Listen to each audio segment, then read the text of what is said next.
Lucas slammed his car door shut only to find a frail little girl already sitting in the passenger seat, her small fists clenched against her knees.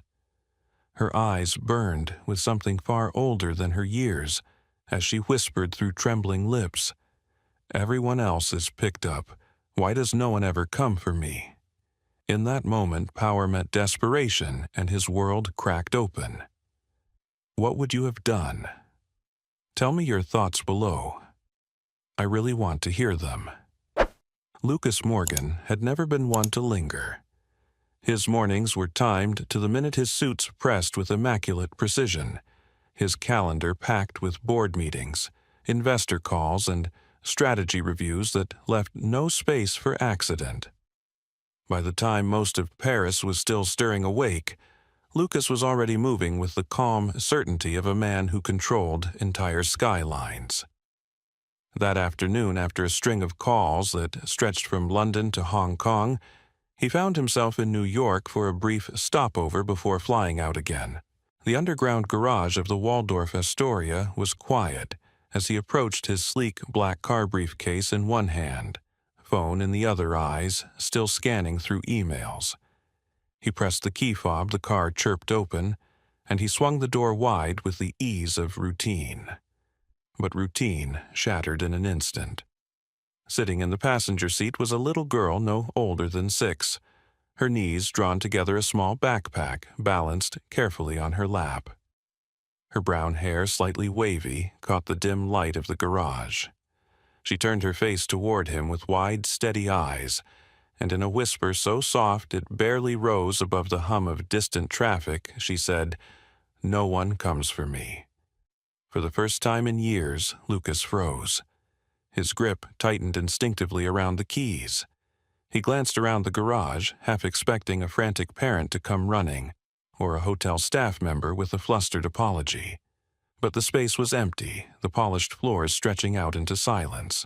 The child did not move, did not flinch, did not show the slightest fear at finding herself in the car of a stranger. She simply sat calm as though she had been waiting for him. Lucas cleared his throat, his voice sharper than he intended. "How did you get in here?" The girl looked down at her lap, then back up, her gaze unnervingly steady. The door wasn't locked. She spoke plainly, without hesitation, as if the matter were self-explanatory. He should have called security. That was the logical, correct thing to do. He should have escorted her out and notified the front desk. But something about the way she sat there, too still, too practiced, like someone who had been taught not to take up space, made him pause. "What's your name?" he asked, softer this time. "Sophie," she said, "just that." Lucas exhaled slowly. "Where are your parents?" "My mother is at home." "She can't come for me." There was no self-pity in her tone, only a kind of weary certainty that belonged to someone much older than 6. Against every instinct drilled into him from years of boardrooms and negotiations, Lucas crouched, slightly resting one hand against the open door. "Do you know where you live?" She nodded. "Montmartre, near the hill with the white church." The answer startled him. Not the name itself, but the confidence with which she said it, as though she had memorized it for precisely this moment. The Sacré-Cœur. Lucas thought absently one of Paris's busiest landmarks, yet she spoke of it like a quiet marker of home. Lucas stood in silence, conflicted. His schedule was already impossibly tight.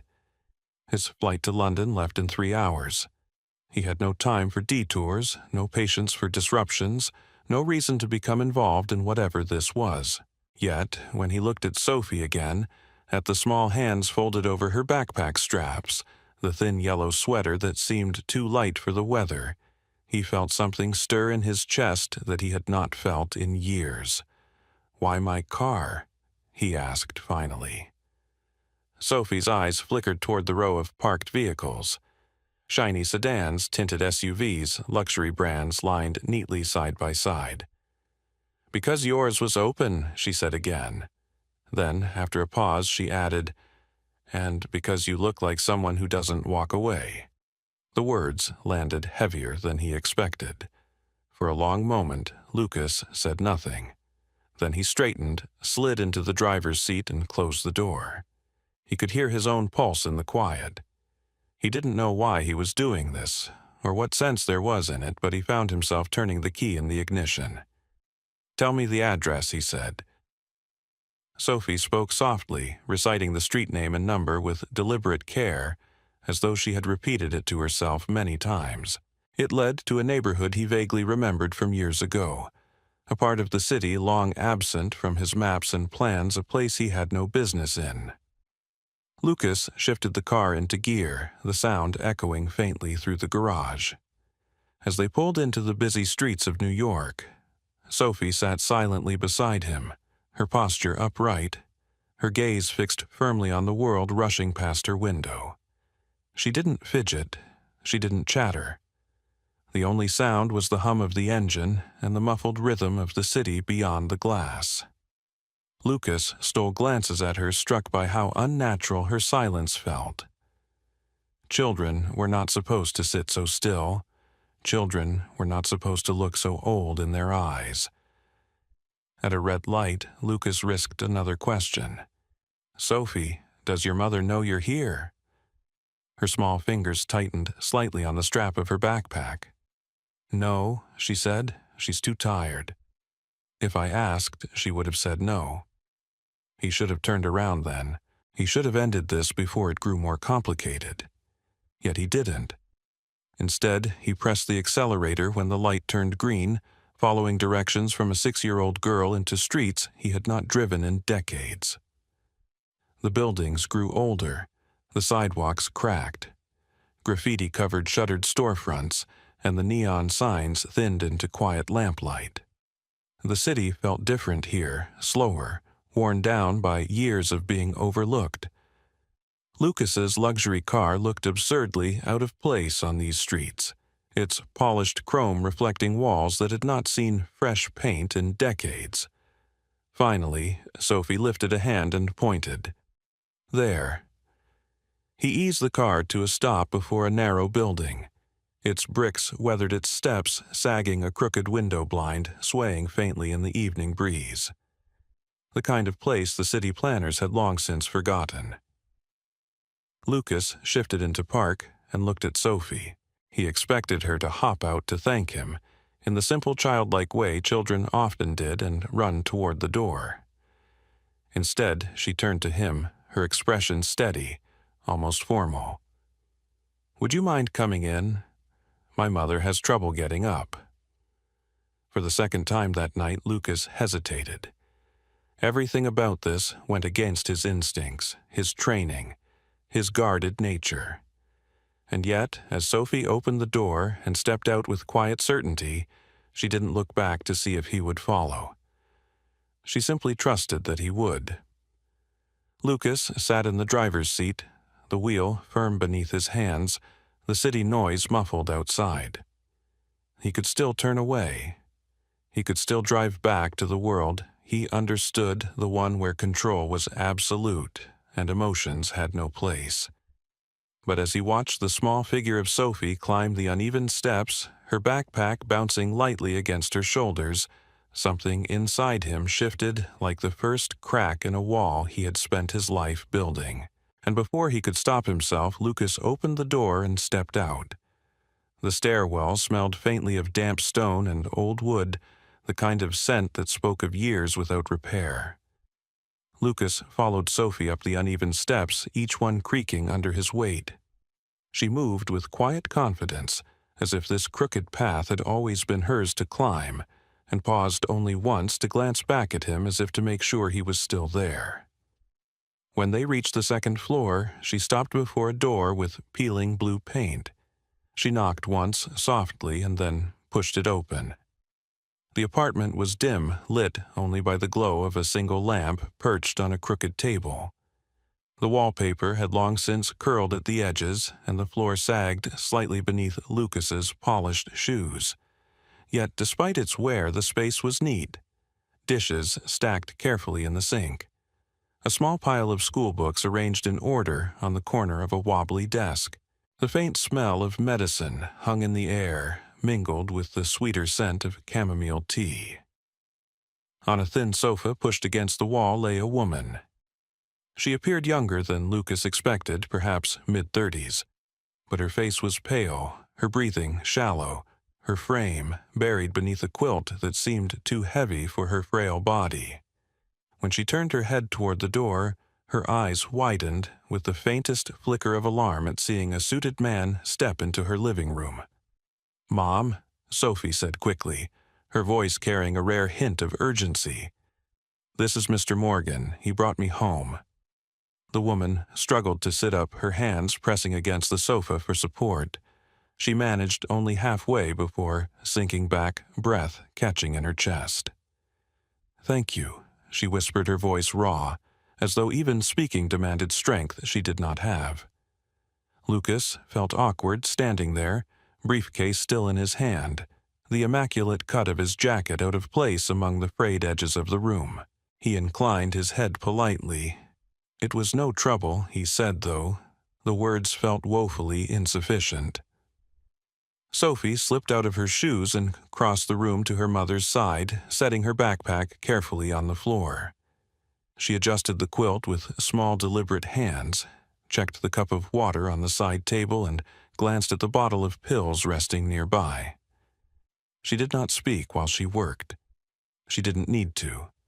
The way she moved, focused, efficient, steady, spoke of repetition of tasks she had performed again and again. Lucas watched, unsettled by how much responsibility seemed to rest on such small shoulders. The woman, Claire, gathered enough breath to try again. "I usually call the school if I can't make it," she said slowly. "Today, I couldn't. I didn't expect." Her gaze shifted back to him, her voice catching on the edges of embarrassment. "Anyone to help?" Lucas cleared his throat, the polite veneer of his voice softening almost against his will. "It was on my way," he said. It wasn't true, not at all, but he could not bear to let the silence stretch further.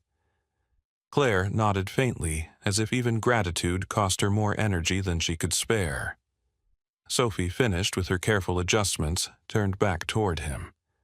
Her expression was calm, but there was something almost formal in the way she asked, "Would you like some tea?"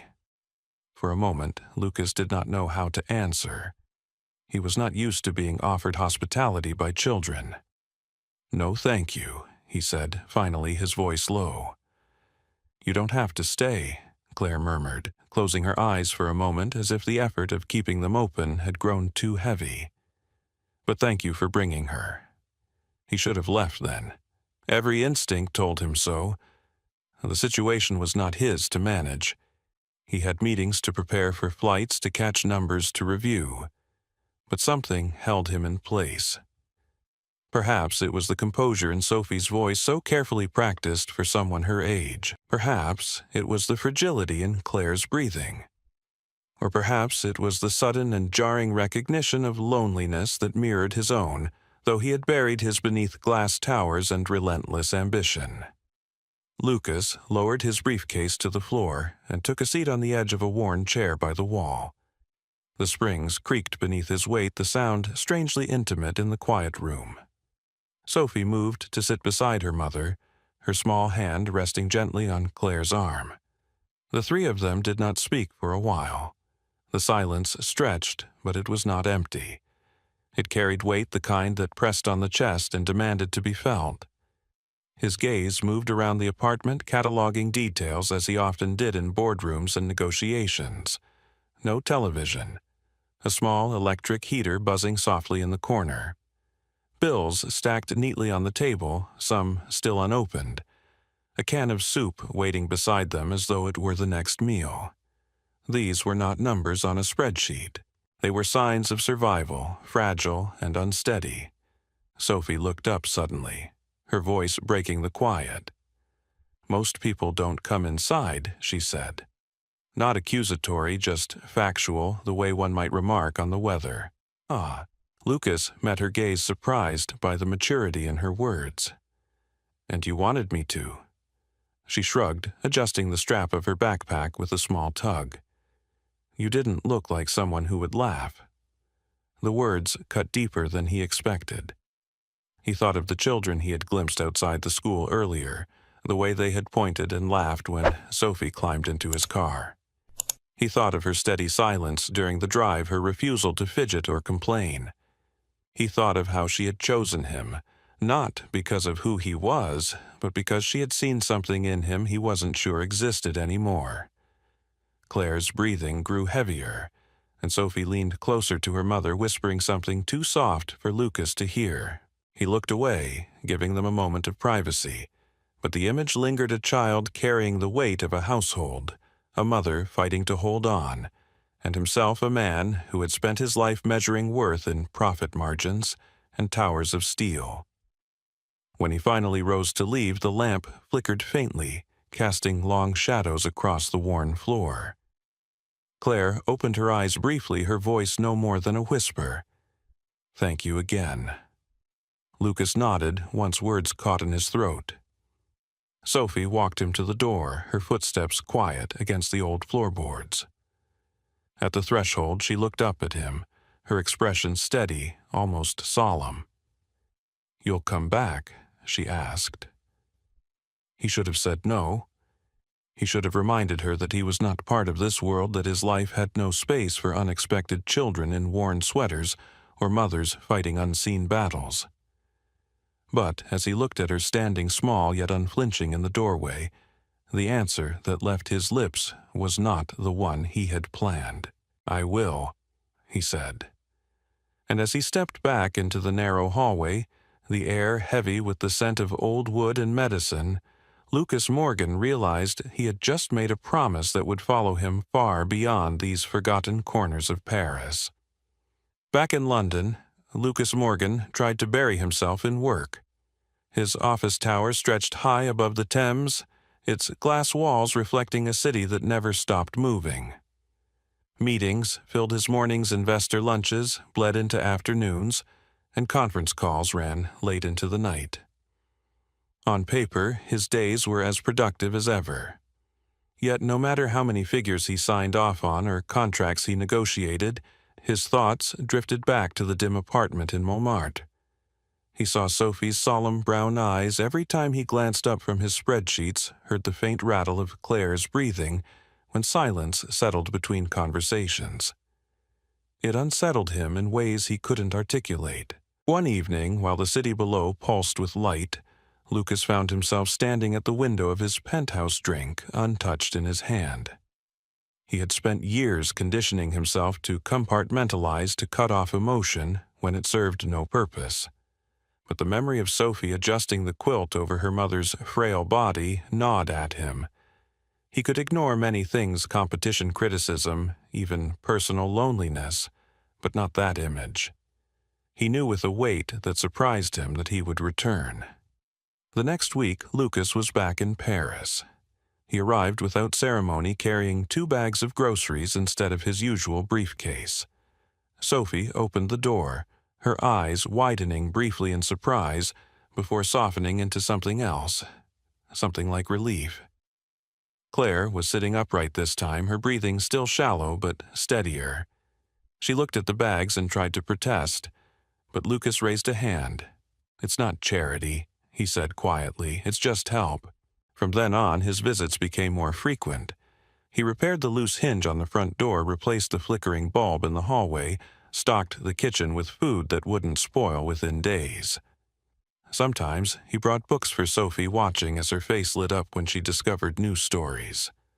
Other times, he simply sat with Claire while she fought to catch her breath, offering her a presence that wasn't pity but respect. But word traveled fast in his world.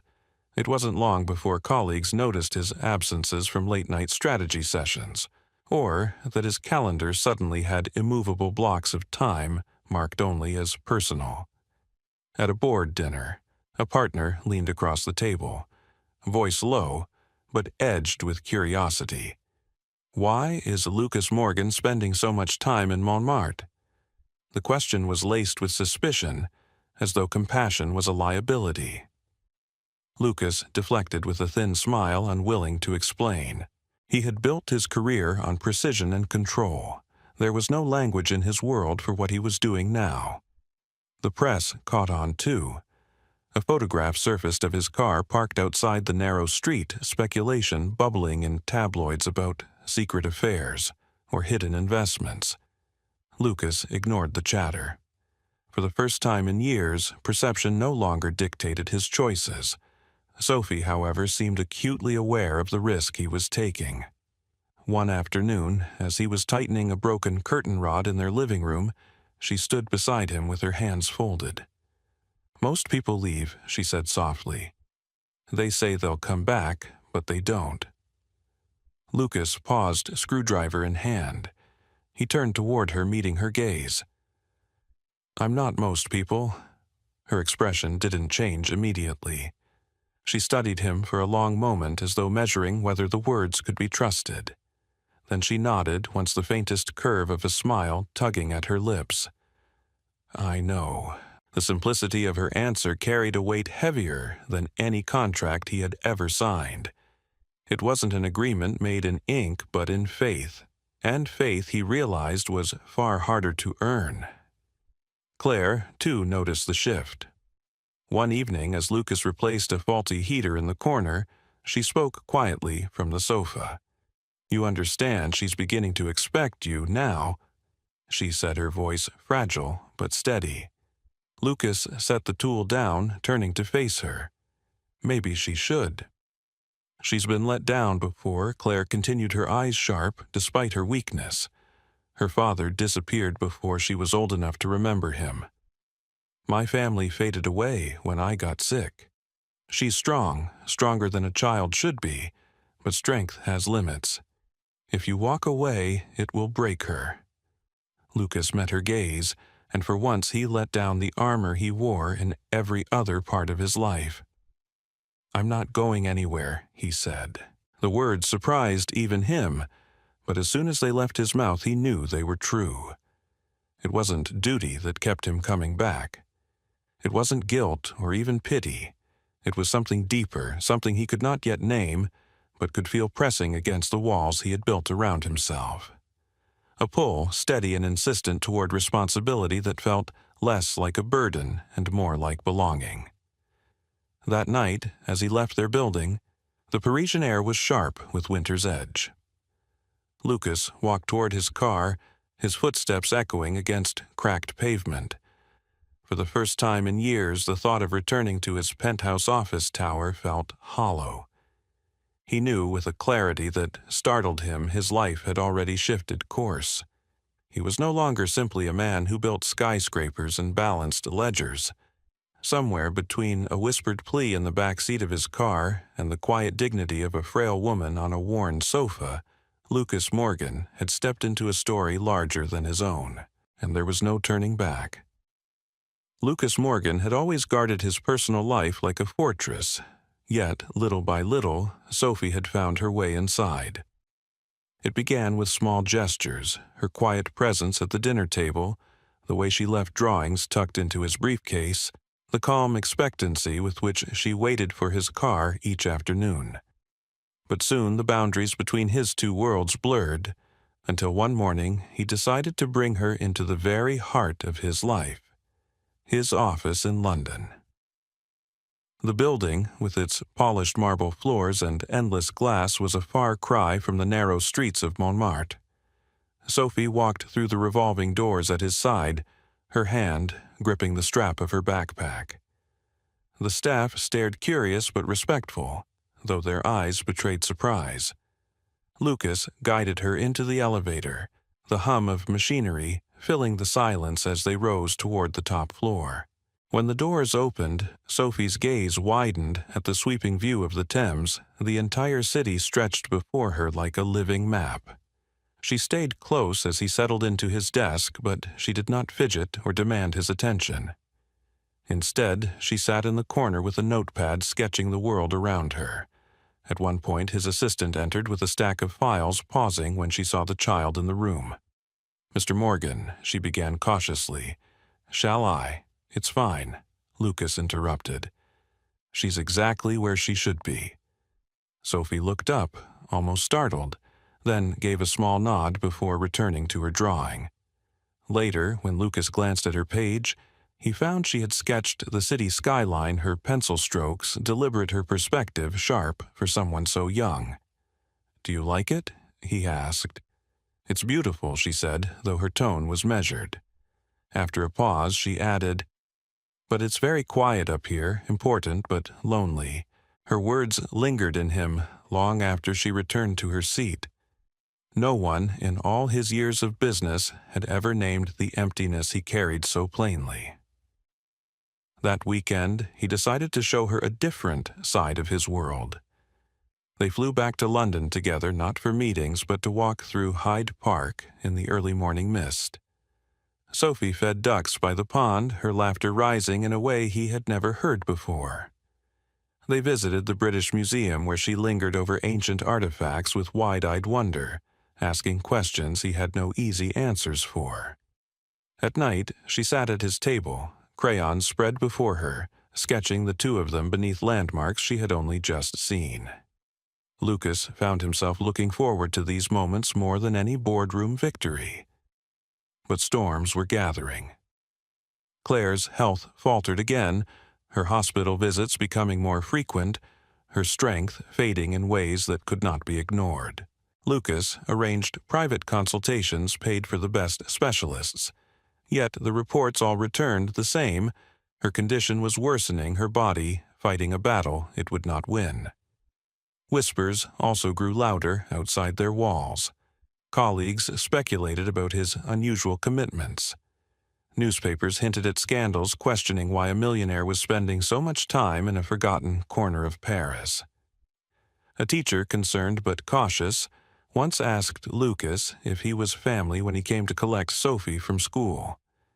His answer was steady no. "But I'm who she has right now." Late one evening, as Claire lay propped against pillows, Lucas sat across from her in the dimly lit room. Sophie had already gone to bed. Claire's eyes met his weary but unflinching. "You know, she's watching you," she said, her voice faint but clear. "She's measuring every word, every choice. If you leave it, won't just break her, it will undo her." Lucas leaned forward, his hands clasped. "I'm not leaving," he said. Claire studied him for a long time before nodding, as though she had been holding on to the question for far too long. "Then you must be ready," she whispered, "because she will need more than someone who visits. She will need someone who stays." The words settled over him like a vow. That night alone in his London office, Lucas requested a legal file from his team: guardianship procedures, rights, responsibilities. He read every line with a steady heart, the weight of the decision pressing down on him. This was no longer about acts of kindness or fleeting gestures. It was about permanence, about choosing to become the anchor Sophie had never known. He knew the storm ahead would test him. Claire's illness, the scrutiny of his world, the legal complexities of becoming more than a benefactor. Yet, as he thought of Sophie's quiet trust, the way she looked at him when she asked if he would come back, Morgan understood there was no turning back. He was already bound not by obligation, but by something far stronger, the need to be the one who stayed. Claire passed quietly on a Sunday morning in early October. The air outside carried the first bite of autumn, the kind of chill that hinted winter was not far away. Lucas had taken Sophie to the park when the call came, and by the time they reached the hospital, her mother was already gone. She lay still, her face softened into peace as though she had simply fallen into sleep. Sophie sat beside the bed, holding her mother's hand with a composure no child should be forced to carry. She did not cry at first. She whispered something only the two of them could share, words Lucas would never hear, but knew carried the weight of a final goodbye. The funeral was small, attended by a few nurses, a teacher from Sophie's school, and one neighbor who remembered Claire from years past. Lucas arranged everything, ensuring that dignity wrapped every detail, because Claire had lived with quiet grace, and deserved nothing less. Sophie stood beside him, clutching a single white rose, her hand gripping his so tightly that his knuckles ached. He did not let go. Life shifted swiftly after that. Lucas moved Sophie into his London apartment not as a guest, but as family. Her bed from Paris was carried up into a room with wide windows overlooking the city, her books lined neatly on shelves he had installed himself, her little yellow lamp glowing softly by her bedside. What had once been a sterile penthouse now filled with the sound of her footsteps, the clink of cereal bowls in the kitchen, the murmur of her voice as she practiced reading aloud. Lucas discovered that mornings were no longer about rushing to the office, but about walking Sophie to school, listening as she recounted dreams or worried over spelling tests.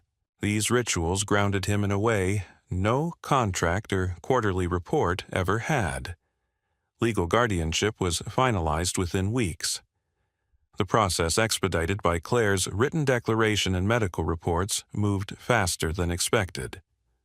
Lucas sat in the quiet of his office as the judge's stamped order was placed before him. It was a simple piece of paper, yet when he held it, something heavy shifted inside him. It was not an acquisition or a deal. It was a promise. For the first time, his signature bound him not to investors or cities, but to a child's future. He told Sophie that evening.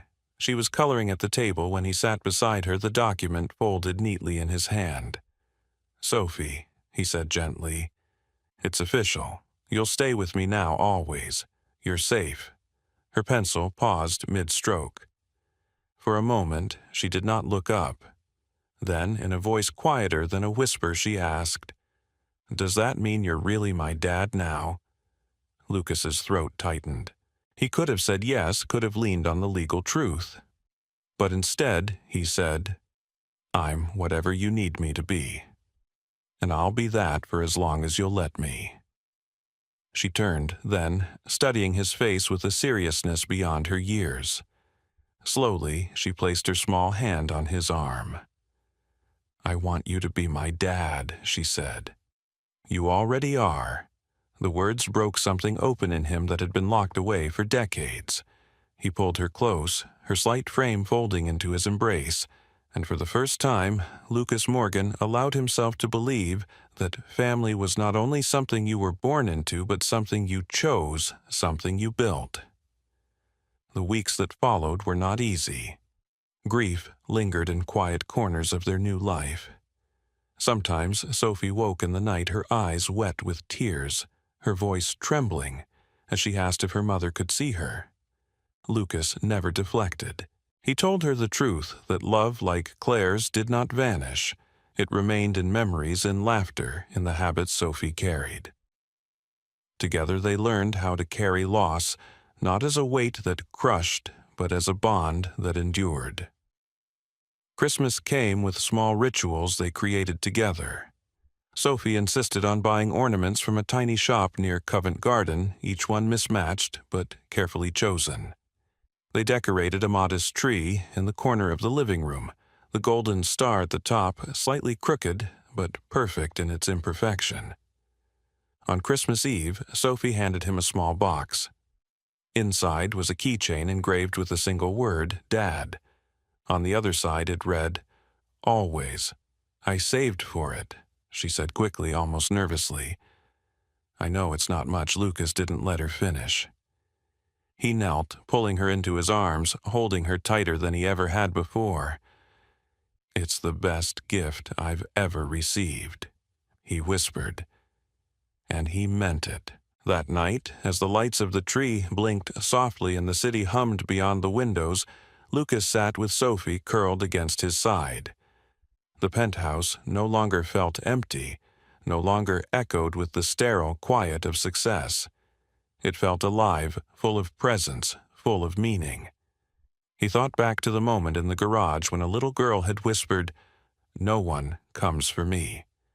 He remembered the shock, the hesitation, the choice he almost didn't make. Now, with her small hand resting in his, he understood that choice had rewritten his life. Lucas Morgan had built towers of glass and steel that touched the sky, but none of them compared to what he was building now. A family. A life rooted not in wealth or status, but in love that showed up day after day without condition.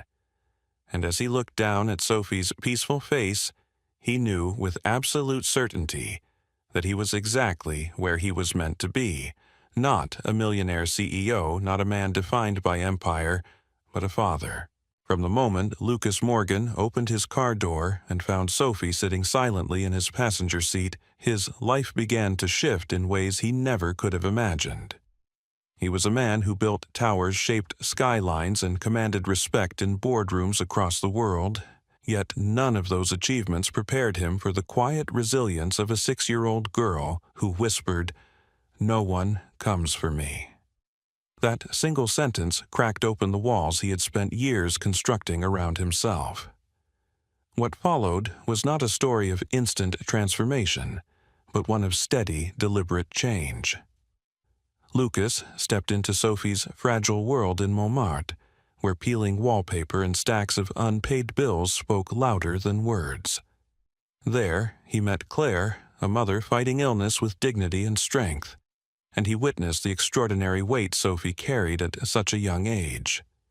Small gestures, groceries, fixing a broken door, arranging medical care slowly evolved into something larger. He was no longer a visitor. He was becoming part of their lives. The journey tested him. Colleagues and newspapers questioned his choices, asking why a millionaire CEO would spend his time in forgotten corners of Paris. Yet Lucas discovered that true value isn't defined by perception. It is defined by presence. He chose to show up to keep his promises, and in doing so he became someone Sophie could finally trust. When Claire's health declined, he did not walk away. He pursued guardianship, ensuring Sophie would never be left to the uncertainty of the system. And when Claire passed, Lucas kept his vow. Sophie would never face the world alone.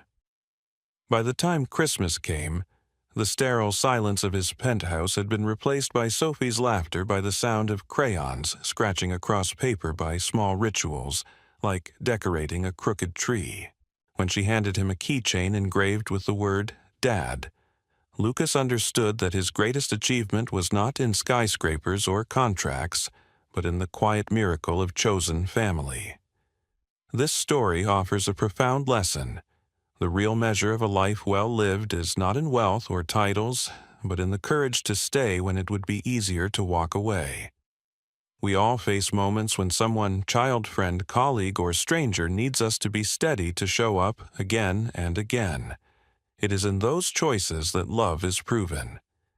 Lucas's journey reminds us that compassion and responsibility have the power to transform not only the lives of others, but our own. So ask yourself, where are you being called to show up?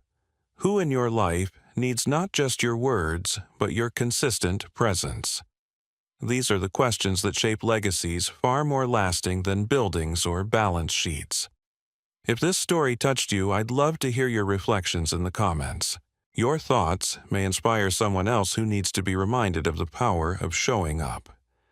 And if you want to support more stories like this, please subscribe to the channel.